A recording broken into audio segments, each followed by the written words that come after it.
Hey there, designers, bringing you the creating holes tutorial here in case you're getting stuck or want a little help or preview of what you're going to do here. Creating holes is an important part of designing things because when you group objects, sometimes you don't want the whole primitive shape. Instead, maybe you want to use a piece of it or make a hole in it, and that's what we're going to do in this tutorial. So we're going to learn how to remove material from another shape using the hole feature.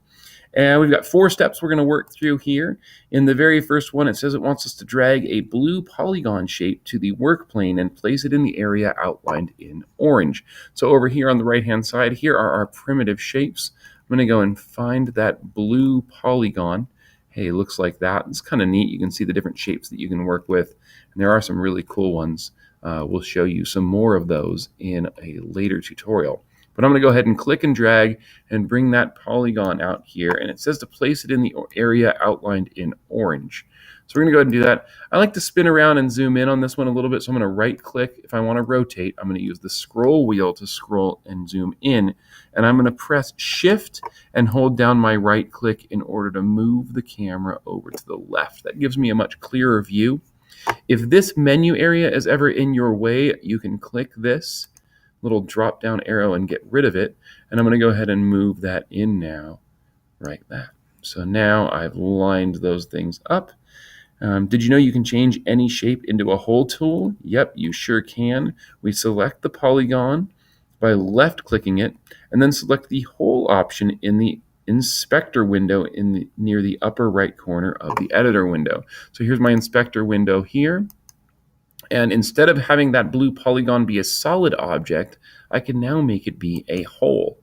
And so this is where things get kind of clever and powerful, because now I've got a hole and I have a solid object. And watch what's going to happen when we combine those. Okay, we're going to group these shapes together. So we're going to group a hole with a solid object, and then what happens is we wind up with a hole in a solid object. So we're going to select both objects by pressing and holding the Shift button and then clicking on each shape. So we can click on this one, and then we can press the Shift button and then click on that one. So now I've got the wrench, soon to be wrench, and the polygon hole both selected. There's another way to select objects too. You can simply left click and drag, and you can get them selected that way as well. Now they're both selected. So, and then I'm going to hit this button up here that is called group.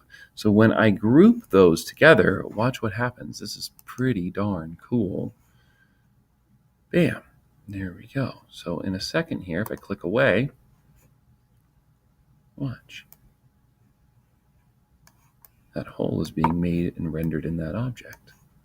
So now, instead of having a solid polygon and an object, I'm going to wind up with a wrench with a hole in it. Okay. And there it is right there. I love these tutorials. Stars go off when everybody gets done and is successful with that. But just to remind you of the steps, you just grab a shape, pull it over here, you make it a hole, and I'm going to shrink this one up a little bit. If it's in the way, I can get rid of it. I can bring it down in there. I can make this even smaller and center it.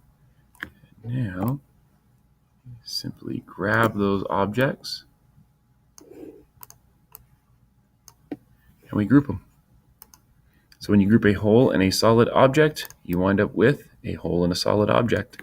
Pretty neat little trick there, and you will be using that quite frequently as you're drafting things. If you are doing this to show evidence of learning, please make sure that you screenshot this page here that shows your completed object with a hole in it and your congratulations screen. All right, nice work there.